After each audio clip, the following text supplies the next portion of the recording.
Hey there guys, and welcome back to Super Smash Bros. Brawl. We are in the Great Maze now. And we'll build... okay, kinda didn't make sense there. We will be there for quite a while. Oh crap. Did not mean to trigger that. Hey look, the sea urchin can stick to walls. Sweet, I actually didn't know it could do that. That's nifty. Anyways, let's just keep going. I switched my characters around for Pokemon Trainer, Samus, Link, and Olimar now. I don't know, because I like him. Especially Pokemon Trainer. I really like the idea that there's like 3 characters into one. You can kind of switch on the fly. Although I still wonder why the hell they gave Charizard effing Rock Smash. That does not make sense. Anyway, blue door. Or which of these doors did I even need? I hate this blue door, yellow door crap, because it's so confusing. Yeah, Charizard's really big now. Actually, you know what kind of pisses me off about the Pokemon games?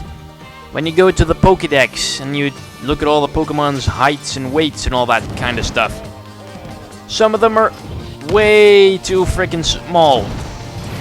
Like Charizard, for example. According to the Pokédex, Charizard is about... what was it, 5'7" or something? Hell, I'm bigger than that. So Charizard is smaller than me. And yet, if you look at the cartoon, if you look at like some episodes where Ash still has Charizard with him, you will see that Charizard is freaking huge compared to Ash. And I did not think that through, so yeah, Samus is up next. But yeah, if you look at the cartoon, a lot of Pokemon are much bigger than their Pokédex entries state. Like, for example, Nidoking is about 4'11". That's a freaking midget. I mean, hell, most 12-year-olds are bigger than Nidoking. Really makes them a lot less intimidating, don't it? I mean, some of the weights are messed up as well.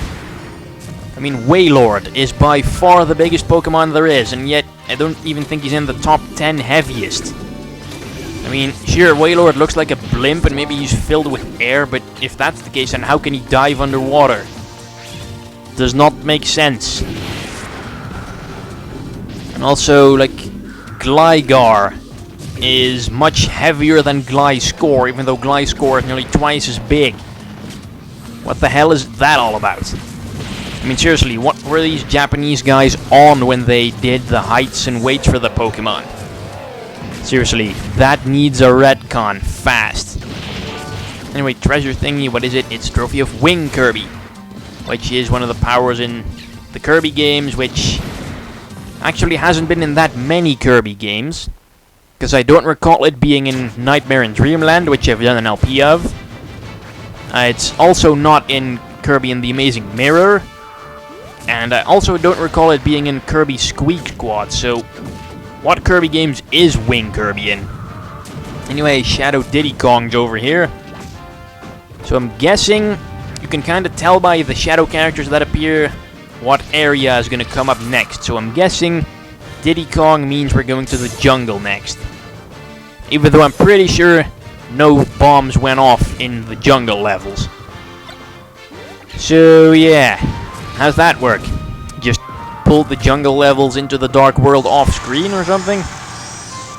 It doesn't make sense. And am I right? Yeah, somewhat. Jungle ruins. Well, we haven't been to a place with jungle ruins. At least I don't recall. Anyway, time for a new character change. Let's see, who do I want to go with now? Let's see, we'll go with R.O.B. and Bowser, Fox, and Lucas. Yeah, best team ever. Alright, let's go, R.O.B. R.O.B. is actually pretty handy to have here in the Great Maze, because he has amazing recovery. I mean, he has, like, jets underneath his big round base, and he can... oh, great, it's Duon. Yeah. All the bosses are also back in this maze. And you know who that also includes? both regular Ridley and Meta Ridley. Yeah, they're both in this maze at the same time. How the hell is that even possible? Unless maybe Meta Ridley is just a robot, kind of meant to look like the actual Meta Ridley from the Metroid Prime games, because hell, he's already like half robotic already, why not make the other half robotic as well? And R.O.B is not exactly the best character for fighting Duon with. I mean, a really good one would be Fox or Falco or anything with a reflector and a pretty good jump. So Falco would probably be a pretty good one. Because if you have a character with a reflector, you can pretty much just tell the pink half of Duon to go F itself, because it can't touch you when it's shooting lasers like that. So yeah, you can actually deflect them back at him for massive damage. So especially go with a reflecting character if you have one with you. Unfortunately, I had one with me, but I can't switch him on the fly. And now we're on the Halberd, which was also not sucked into the Dark World. Although it did get destroyed, so I don't know, maybe this is like hell for the Smash Brothers world. I don't know. So, hey, Shadow Meta Knight. Well, it is his ship after all.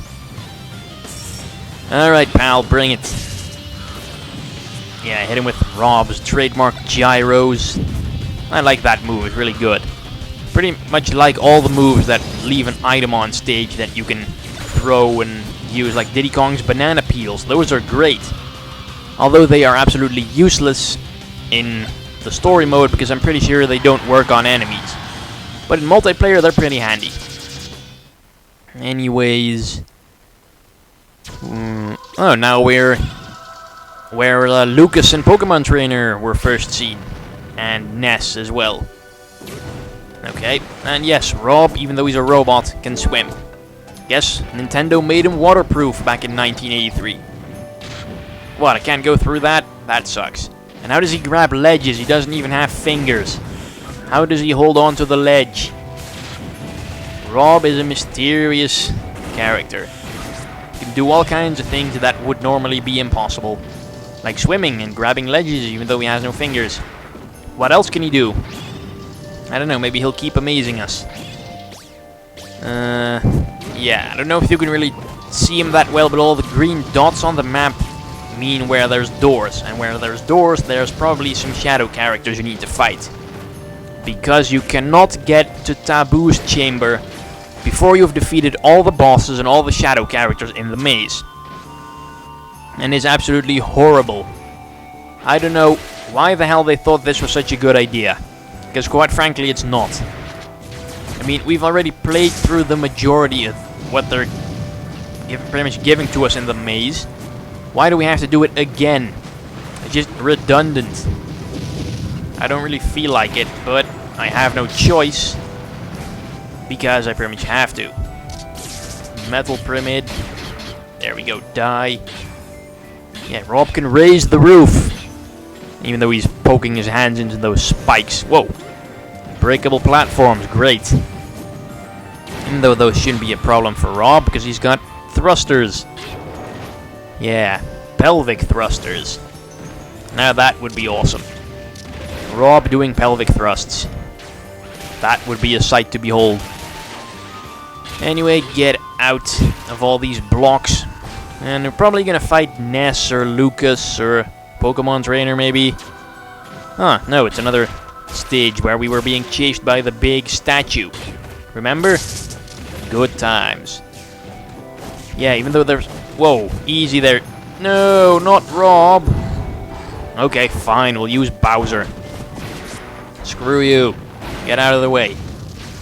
Yeah, I don't know what the hell Bowser's running animation is supposed to be, but it doesn't look like he's running at all. It looks like he's grinding on something. Like he's just lying on his belly and sliding forward. Weird. I mean, seriously, he's not moving his arms, he's not moving his legs. What is that all about?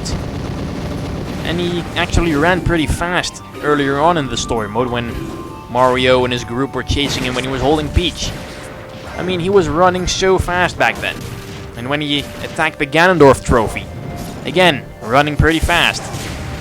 And what's he doing here? He's like, I don't know, riding an invisible magic carpet. They have magic carpets in Mario, right? I recall there being magic carpets in, I think we call them Rainbow Road in Mario 64 or whatever. Some kind of level, it was called something Rainbow, and you had a lot of carpets you could ride on. That's all I remember of it. Anyway, here's Porky again. And Bowser is not exactly the best character to fight him with, because Bowser cannot really dodge all that well. Also, another damn Bob-omb rains from the sky and ruins my attack.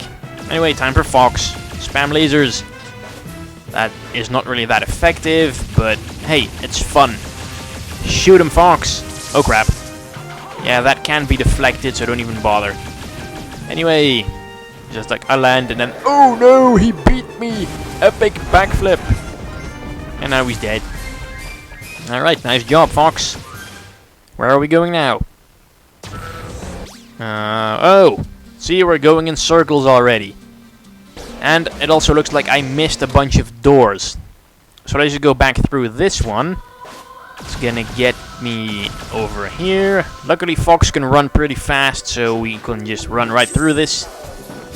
But I think Fox is the third fastest runner in this game. There's only 2 characters that are faster than Fox. One of them's Captain Falcon. I don't know why he can run so fast, but I guess they figured when they introduced him in the original Smash Brothers that, oh, I don't know, he drives super fast race cars from the future. He must be pretty fast on foot as well. Yeah. Even though pretty much nothing was known about Captain Falcon at the time of the original Smash Brothers, they're just like, okay, we're gonna have him punch people. He can set his hands and his feet on fire. And he loves to shout his name when he punches and kicks you. And for some reason, that got him pretty popular. Oh well, whatever floats their boat, I guess. They did create one of the best internet memes ever, the Falcon Punch. Apparently it works great for impromptu abortions. Anyway, you could use some new characters, because we only have Fox and Lucas left. And I'm also gonna save. Just in case. You never know when there's like a power blackout or something. Anyway, Link, Falco, Ganondorf, and why the hell not go with Wario? I mean, I need to kinda use all characters. Except for Yoshi. And Peach. Because I don't like them. Oh, come on, Link, you can totally reach that. That's bull. Get out of here, Baitan. Fayesh, yeah. All the enemies you know and love are, of course, in the maze. Great. Yes, Link can also swim. I mean, what, he can swim in Twilight Princess. And I'm pretty sure he can swim in Ocarina of Time and Wind Waker and all the other ones as well. Even though he has pretty heavy equipment on him, so shouldn't he sink like a brick? I mean, sure, humans have a natural amount of buoyancy, but when you're carrying so much crap around as Link does, then surely some of that buoyancy needs to go to waste. And Shadow Ness. Okay, then where are Lucas and Pokemon Trainer? Well, maybe they're in other locations. I mean, this ruined zoo was the only location Ness was in before Wario killed him. And the next time he showed up, we were already in the Dark Dimension. So, this is really the only place there is for Ness. But again, they never set off a bomb in the zoo. So how did Taboo get this area? Have they just been pretty much bombing everything when the heroes left? Also, the big glowing spots on the map are the save/character changing rooms. Just so you know. Anyway, this one is a dead end, so I have to go back. It's annoying. Don't really know where. I think we missed some other doors somewhere, but we'll see that when we get to them. Let's just try and completing one lap first, because once you get back to where you fought Petey Piranha, then all the missing characters will be reflected on your map. I think I've already said that. But whatever. Oh yeah, the halberd part. Link is not really the best for this because he does not jump well. And how do all these characters even manage to pull off a double jump in mid-air? Like, what? They're jumping off of air. There's nothing there. I mean, characters with wings and that can inflate himself to float like Kirby and Jigglypuff, sure. Oh crap, I just spoiled Jigglypuff, didn't I? Well, Jigglypuff doesn't play a role in the story anyway, for some reason. So, yeah, deal with it. Now that reminds me, I haven't recorded the video yet where I get Jigglypuff and the other bonus characters. Remind me to do that tonight or something. Anyway, down the ladder. Now we're inside the halberd. Good times with Snake and Lucario and, of course, Meta Knight. Alright, who are we gonna fight here? No one. Okay, then. Ooh, another save room. Well, I guess this is as good a place as any to end it off. So let's get in there. Maybe change the characters around a bit. Yeah, let's see. We're gonna go with Ganondorf, Game & Watch, Pikachu, and Donkey Kong. Yeah. Alright. So, I will see you guys in the next part of Super Smash Bros. Brawl, where we will continue. Hey, look, Ganondorf has a sword. Why does he not use it? Anyway, see you guys in the next part of Brawl.